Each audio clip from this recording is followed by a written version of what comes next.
Yeah, I mean, I think it speaks to the quality of the folks that we have on board. I mean, it takes an amazing team to be able to refocus and to accomplish the task at hand. I mean, it was a very difficult leg, and to spot everybody a 3-hour, 80-mile head start wasn't exactly what we'd envisioned. But like a lot of these European legs, it comes down to the end, and we showed mental fortitude and podium result and kind of tied for the lead. So couldn't ask for more given the.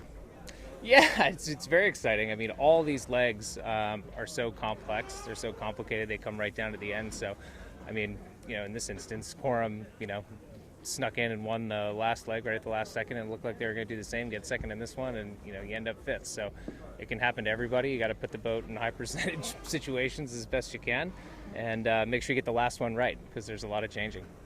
Yeah, I mean, I think Omokas are better suited for the open ocean, most certainly, and the trip around Europe doesn't really play to their strengths, but I think you'd always rather have them than not have them.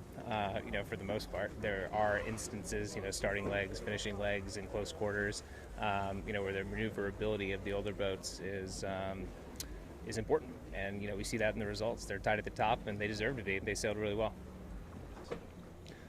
I think it was just starting in the hole. We didn't start the way that we wanted to start. That's for sure. But I think that the important thing is we rallied around it, and we got a great group on board, and we refocused, and to notch that result. So I guess crossing the finish line was probably the a little bit of indication.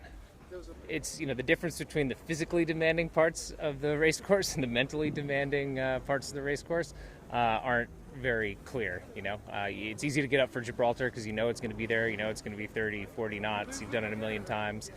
We actually had the luxury of seeing some of the other boats' tracks, which is a little bit of an advantage, I guess. But we still kind of had to slug it out like everybody else. But I think just kind of coming up the Med, just never knowing where the next breeze was going to come from, particularly in the last 24 hours. We liked the right, we hedged to the right, and there's a little phantom lefty there coming off of Cabo de Gata. But we took our medicine and kept it close, and put ourselves in a position to get a podium in the end.